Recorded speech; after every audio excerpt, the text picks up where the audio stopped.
Ready, sir? Looks good, sir. Okay.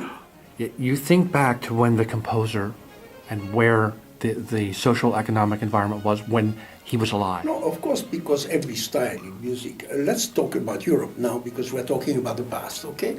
Every style of music belongs to a certain language, a certain way of thinking.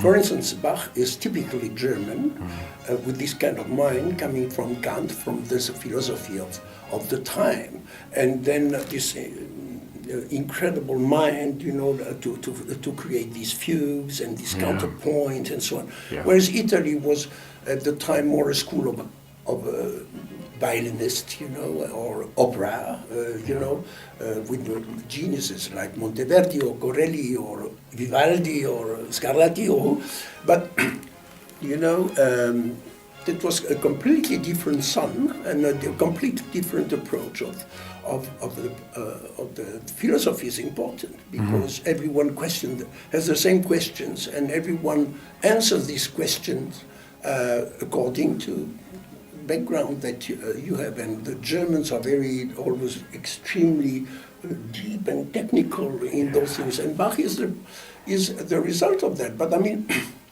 Mozart is the context in which he lived in Austria at the time when the symphony had already been created.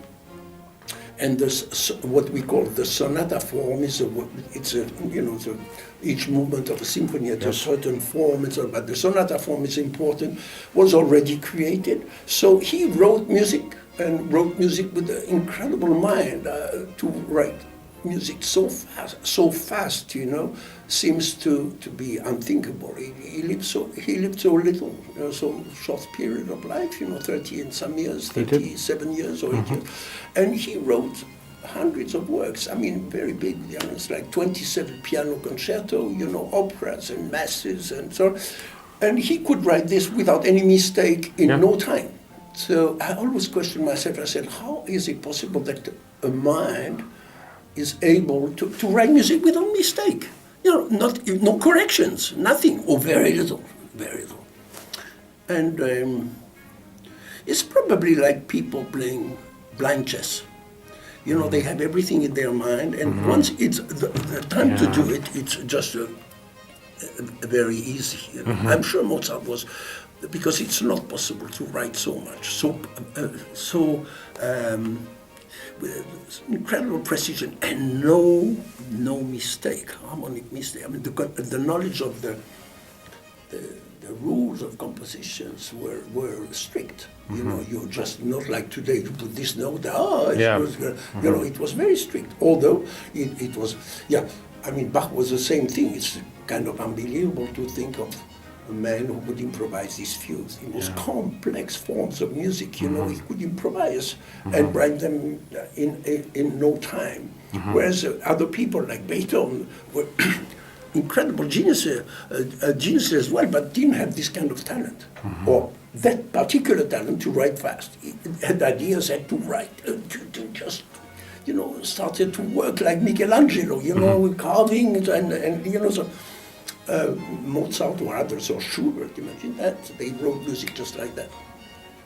So, yes, it's important. If you want to understand Shostakovich, you cannot understand Shostakovich if you ignore what the Soviet Union and the context in which he lived was.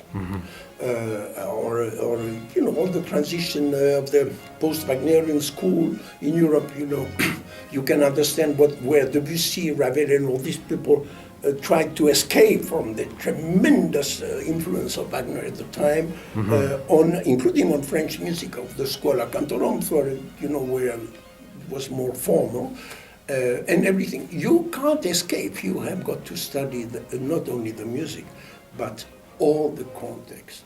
And you know, the context is so that music was created, arts was created in